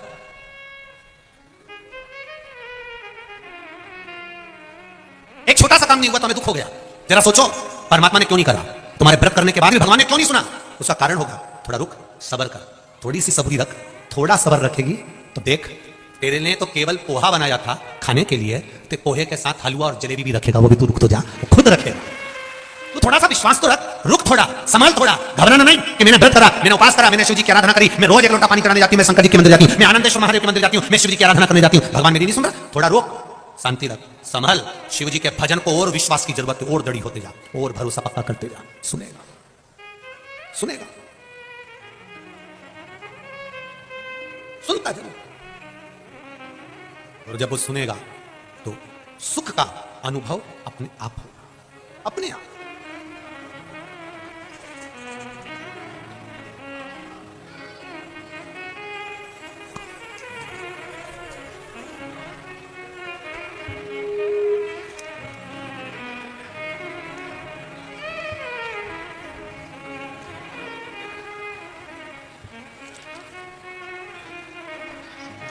बसा बेलो की सवारी, चंदा सोहे लारी लारी, बसा बेलों की सवारी, चंदा सोहे लारी लारी, धार गंगा की बहावेला हमार जोगिया, ओ हमार जोगिया, धार गंगा की बहावेला हमार जोगिया, ओ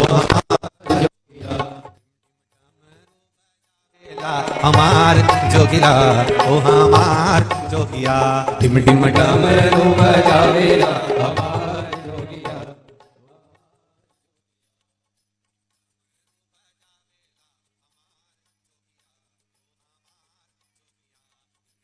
डमरू बजावेला हमार जोगिया, पीछे वाले भी हाथ से, हमार जोगिया, बसा बेलों की सवारी, चंदा सोहे लारी लारी, बसा बेलों की सवारी, चंदा सोहे लारी लारी, बसा बेलों की सवारी, चंदा सोहे लारी लारी, बसा बेलों की सवारी, चंदा सोहे लारी लारी, धार गंगा की बहावेला हमार जोगिया, ओ हमार जोगिया, धार गंगा की बहावेला हमार जोगिया, ओ हमार जोगिया, डिम डिम डमरू बजावेला हमार जोगिया, ओ हमार जोगिया, डिम डिम डमरू बजावेला हमार जोगिया, ओ हमार जोगिया।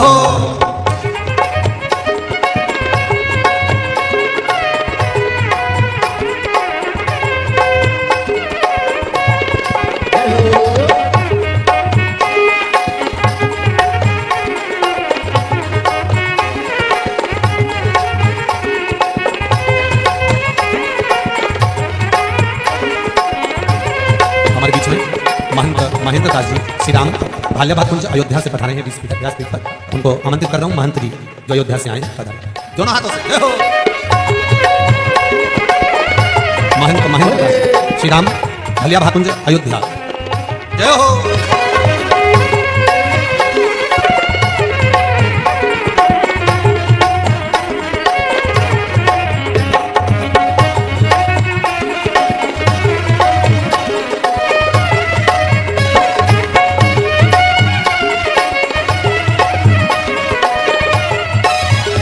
भोले खाते निश दिन भांग रहते पार्वती के संग। भोला खाते निस दिन भंग रहते पार्वती के संग। भोला खाते निश दिन भंग रहते पार्वती के संग। भोला खाते निस दिन भंग रहते पार्वती के संग।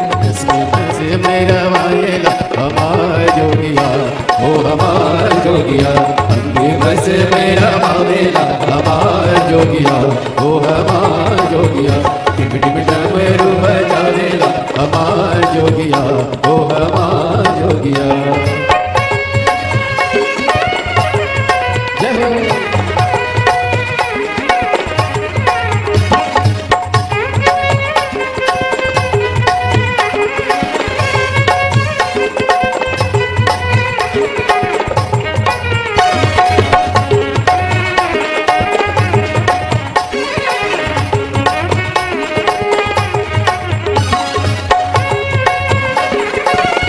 ताली से बजाओ।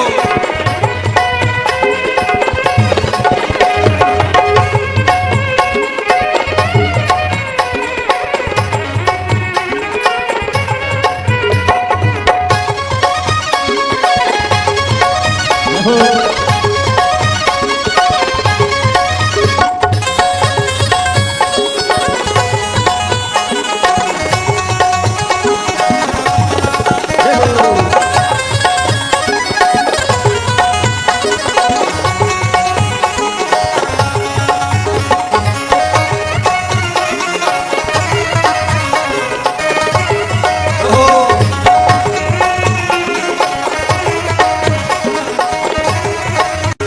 भोले खाते इस दिन भंग रहते पार्वती के संग। भोले खाते इस दिन भंग रहते पार्वती के संग। भोले खाते निश दिन भंग रहते पार्वती के संग। भोले खाते इस दिन भंग रहते पार्वती के संग। भंग भस मीरा माले हमार जोगिया ओ हमार जोगिया।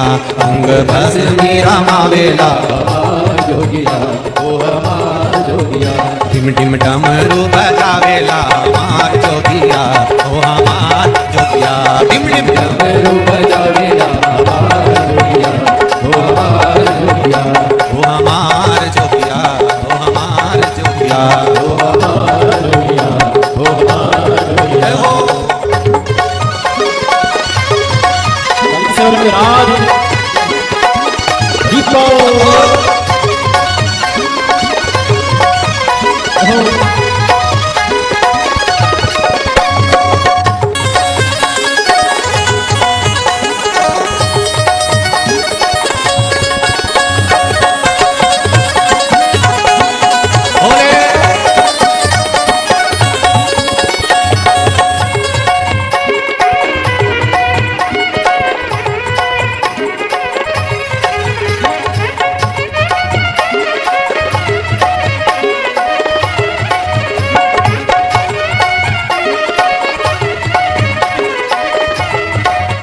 बसा भेलों की सवारी चंदा सोहे लारी लारी। बसा बेलों की सवारी चंदा सोहे लारी लारी। बसा भेलों की सवारी चंदा सोहे लारी लारी। बसा बेलों की सवारी चंदा सोहे लारी लारी। और गंगा की बहावेला हमार जोगिया ओ हमार जोगिया। हमारे गंगा की बहावेला हमार जोगिया ओ हमार जोगिया। डिम डिम डमरू बजावेला हमार जोगिया ओ हमार जोगिया। डिम डिम डमरू बजावेला हमार जोगिया ओ हमार जोगिया। डिम डिम डमरू डिम डिम डमरू डिम डिम डमरू डिम डिम डमरू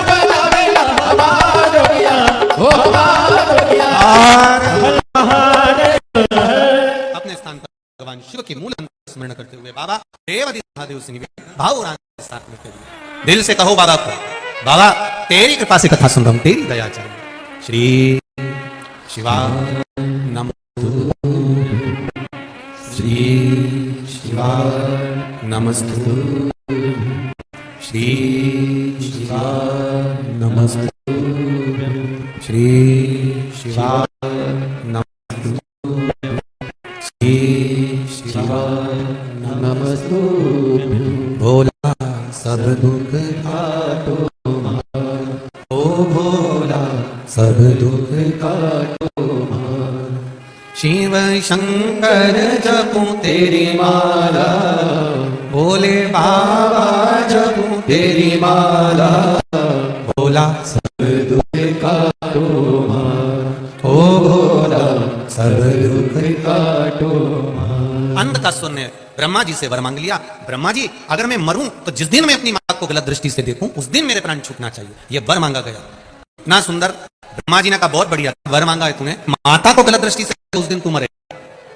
पर नारी और पर धन पर कभी दृष्टि मत दो, पर नारी और पर धन पर कभी दृष्टि मत दो।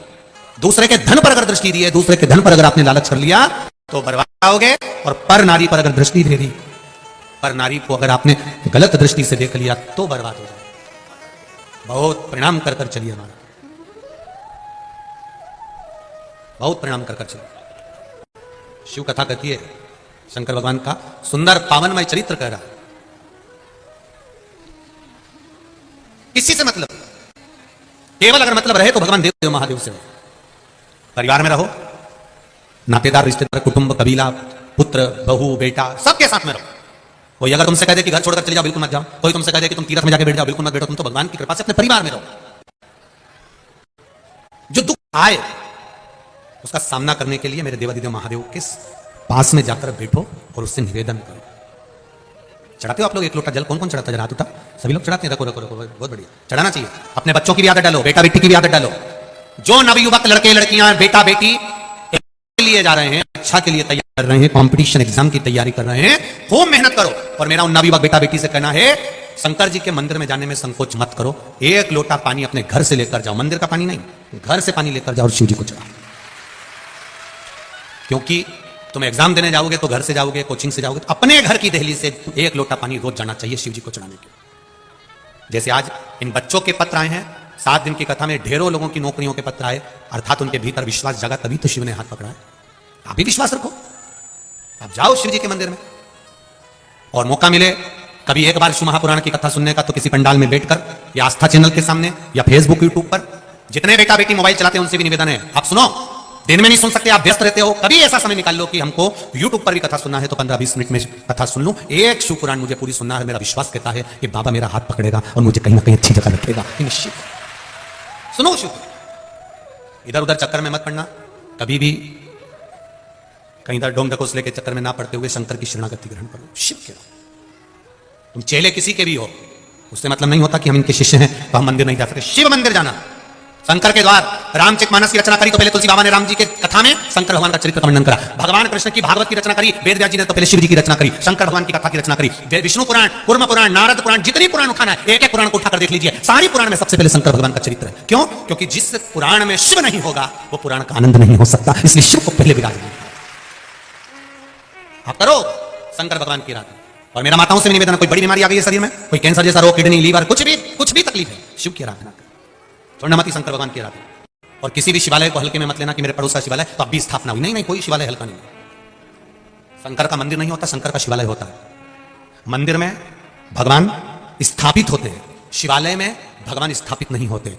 रोज जिस शिवालय में शंकर जी रहते हैं, शिवालय से प्रतिदिन शंकर भगवान अपने भक्तों के दुख को जानने के लिए प्रतिदिन निकलते हैं, उसको शिवालय कहा। भगवान विष्णु वैकुंठ छोड़ते हैं समय पर, ब्रह्मा जी ब्रह्मलोक छोड़ते हैं समय पर, इंद्र लोक छोड़ते हैं समय पर। मेरा देवादिदेव महादेव माता पार्वती को रोज नंदी पर बिठाकर प्रतिदिन प्रदोष काल में शाम के समय पर प्रतिदिन घूमने निकलता है, लोगों के दुख काटने निकलता है। प्रतिदिन, एक दिन भी नहीं जाता जिस दिन मेरा महादेव नहीं निकलता। प्रतिदिन आप उठाओ, एक एक वेद पुराण शास्त्र उठाकर देख लीजिए, उसमें लिखा है प्रदोष काल में शंकर भगवान निकलते हैं पार्वती जी के साथ में। प्रतिदिन जाते रोज का। और अब तो आप लोगों पर बड़ी कृपा है, धीरे धीरे ठंड बढ़ती चली जाती है, सूर्यास्त का समय भी नजदीक आते जाता है, और कथा भी वो 2 से 5 रहती है, तो प्रदोष काल में ही चलती रहती है। उसका पूरा पुण्य देवाधिदेव महादेव की कृपा से आपको मिल जाता है। जरा विचार करिए, आपको कल की कथा में, परसों की कथा में कहा था, हेलीकॉप्टर को उतारने के लिए हेलीपैड बना होता है जिसपे एच लिखा होता है। शंकर भगवान नंदी पर चढ़कर जाते हैं पार्वती जी के साथ में। जहां से महापुराण की कथा हो रही है वो हेलीपैड समझ के उतर जाते हैं, शिव उतर, यहां मेरे भक्त हैं, यहां मेरा भक्त विराजमान। भगवान की अविरल भक्ति में जो बल है। और एक बात और कहना चाहेंगे, सीहोर में अभी रुद्राक्ष उत्सव नहीं है, अर्थात रुद्राक्ष वितरण नहीं हो रहा। सीहोर में कोई बीमार है, किसी का तबियत ज्यादा खराब है और वो रिपोर्ट लेकर आ गया डॉक्टर की, तो भले दे देते हैं, पर अभी रुद्राक्ष वितरण बंद है। रुद्राक्ष वितरण करेंगे जब रुद्राक्ष उत्सव का समय आएगा, तब हम पूरा प्रयास कर रहे हैं कि उस समय पर, रुद्राक्ष उत्सव के समय पर रुद्राक्ष वितरण का क्रम हो। हम भी चाहते हैं कि आप लोगों तक एक एक रुद्राक्ष पहुंचे और आपके जीवन को वो सार्थक करे। ऐसा नहीं, पर अभी आप लोग सोचें कि वहां रुद्राक्ष मिल जाए तो ना जाए, कर देंगे। कोई बीमार है और वहां जाकर रिपोर्ट दिखाएगा तो जरूर मिल जाएगा, कार्यकर्ता दे देंगे। और सीहोर का, कुबेरेश्वर धाम का रुद्राक्ष ना तो बेचा जाता है और ना कोरियर द्वारा भेजा जाता है। अगर कोई अपनी जेब में से निकाल के रुद्राक्ष दे दे और कि ये सीहोर का है और कुबेरेश्वर धाम का है, तो हम इस पर विश्वास नहीं कर सकते, क्योंकि कुबेरेश्वर धाम का जो रुद्राक्ष है वो कार्यालय से आपको प्राप्त होता है और निःशुल्क मिलता है। उसका कोई कीमत नहीं होता, उसका कोई धन नहीं दिया, सब फ्री। भोजन भी वहां फ्री है, रहना भी फ्री और वो भी फ्री, सब निःशुल्क। केवल आप भक्ति करो शिव की, मूल चीज वो है। सबसे मूल है भगवान शंकर के मंदिर जाना चालू करो, एक लोटा जल चढ़ाना चालू करो, सारी समस्या का हल, एक लोटा जल। कलयुग नहीं, शिव युग चल रहा है, इसलिए शंकर भगवान सबका हाथ पकड़ा हुआ है, ये शिव युग, इसको समझो। अंधकासुर ने महाराज अपने प्राणों का स्मरण करते हुए कहा, जिस दिन मैं अपनी माता को गलत दृष्टि से देखूंगा उस दिन मेरे प्राण छूटना चाहिए। पर धन पर नारी पर दृष्टि कभी नहीं जाना चाहिए। दूसरे के धन पर अपनी दृष्टि मत दो, दूसरे की नारी पर अपनी दृष्टि मत दो। बर्बादी का सिरा है ये। लंका अधिपति रावण ने पर नारी पर दृष्टि दे दी थी, इसलिए पूरा बर्बाद हो गया। पर नारी, दूसरे की स्त्री पर, दूसरे की नारी पर कभी दृष्टि। रावण ने जो गलती करी है वो गलती आप ना करें, सावधान रहें उससे कि दूसरे का अगर धन हमारे यहां आ गया, बेकार धन हमारे यहां आ गया, तो हमको बर्बाद कर देगा। और नारी पर भी अगर दृष्टि गलत चली गई तो वो बर्बाद कर देगी, वो बर्बादी का सिरा। महाराज अंधकासुर ने वर मांगा, जिस दिन मैं अपनी माता को गलत दृष्टि से देखूं उस दिन मेरे प्राण छूटे। उसको नहीं मालूम था कि मैं माता की गोद में खेला हूं, पार्वती जी मेरी मां है। उसने अपने दूतों से कहा, मुझे विवाह करना है, कोई अच्छी लड़की ढूंढो, अच्छी कन्या ढूंढो, अच्छी नारी ढूंढो। किसी ने कह दिया सबसे सुंदर तो हिमालय राज की बेटी है जिसका नाम पार्वती है, बहुत सुंदर है वो। अब इसको यह नहीं मालूम कि मां तो सुंदर होती ही है। जो दुनिया में सबका भला करता है ना, जो अपने बच्चों के लिए कभी गलत नहीं सोचता है ना, जो दुनिया में सबका भला चाहता है, वो हमेशा सुंदर ही बना रहता है, उसकी सुंदरता को कभी कमी नहीं आ सकती। ब्यूटी पार्लर में ये बाहर का श्रृंगार होता है और शिव महापुराण में आत्मा का श्रृंगार होता है। यहां आत्मा शुद्ध होती है, यहां की सुंदरता आत्मा की सुंदरता होना चाहिए। अंधकासुर ने कहा, मैं विवाह कैसे करूं, तो हिमालय राज की कन्या बड़ी सुंदर, पर उसका विवाह हो गया है भगवान शंकर के साथ, शिव जी के साथ विवाह हो गया। हाँ, तो क्या हुआ, मैं उसको अपना बनाना चाहता हूं। जाकर पहले देखूंगा कि सुंदर कितनी है। पार्वती जी को देखने के लिए अंधकासुर चले गया और शिव जी के भवन के बाहर, कैलाश अधिपति की गुफा के बाहर, माता अमर गुफा के बाहर कुछ कार्य के लिए आई थी और अंधकासुर ने उनको दृष्टि से देख लिया। एक देखने का भी तरीका होता है, एक देखने का भी तरीका होता है। स्वामी विवेकानंद जी जब विदेश में गए तो उनकी सुंदरता बड़ी प्रबल थी, बहुत सुंदर थे स्वामी विवेकानंद जी। तो वहां की जो नारियां थी उन्होंने कहा कि स्वामी जी, हम आपसे कोई संबंध रखना चाहते हैं, कोई संबंध बनाना चाहते हैं। स्वामी विवेकानंद जी ने कहा, मैं भी आपसे संबंध बनाना चाहता हूं, मना नहीं है। नारियां खुश हुई, आप कौन सा संबंध बनाना चाहते हैं? स्वामी विवेकानंद कहते हैं, आप मेरी मां और मैं आपका बेटा बनना चाहता हूं। आप मेरी मां बन जाओ और मैं आपका पुत्र बन जाऊं। संसार में इससे बड़ा सुंदर कोई संबंध नहीं है, माता और पुत्र से सुंदर कोई संबंध हो भी नहीं सकता। माता पुत्र के संबंध के बराबर कोई संबंध नहीं। पार्वती जी को जब गलत दृष्टि से देखा है, हाथ पकड़ने के लिए अंधकासुर आगे आया, मैं तुम्हें अपना बनाना चाहता हूं। पार्वती जी की आंख में जल भर गया, माता पार्वती जी के नैनों में जल भर गया। आज मेरा पुत्र मुझे गलत दृष्टि से देख रहा। शिव जी को क्रोध आ गया, काल भैरव को प्रकट कर दिया। काल भैरव से कहा, जाओ अंधकासुर का वध करो। काल भैरव ने जाकर अंधकासुर का वध कर दिया। अंधकासुर ने पूछा कि अगर मैं आपका पुत्र था, अगर मैं आपका बेटा था, तो फिर मेरा प्राण क्यों ले रहे हो? माता पार्वती जी ने कहा, जो बेटा किसी पर स्त्री पर भी अगर अपनी दृष्टि देता है तो ऐसा बेटा ना हो तो अच्छा है। उस बेटे का क्या करेंगे? ऐसा बेटा किस काम का? बड़ा सोचनीय प्रसंग है ये महाराज, बहुत सोचने वाला प्रसंग है। अंधकासुर और माता पार्वती का ये प्रसंग बहुत सोचने वाला, सीख देने वाला प्रसंग है। अपने बच्चों को समझाइए, अपने बच्चों को ज्ञान दीजिए, बेटा अपनी जिंदगी में पर धन और पर नारी से दूरी बनाकर रखना। आज के समय में छोटी छोटी बेटियों के साथ में भी जो गलत कृत्य हो रहे हैं उसको कोई दूसरा नहीं रोक सकता, आपका संस्कार रोक सकता। आप अपने बच्चों को ये संस्कार दीजिए कि हमारे बच्चे कोई गलत मार्ग पे ना चले जाए, गलत जगह पर ना चले जाए। थोड़ा कम कमाओगे चल जाएगा, थोड़ा कम व्यापार चलेगा चल जाएगा, थोड़ा धन कमाएगा चलेगा, पर बेटा बेटी ये हमारी जिंदगी की वो पूंजी है। अगर ये गड़बड़ हो गए तो जिंदगी नरक चले जाएगी, पूरा जीवन नरक।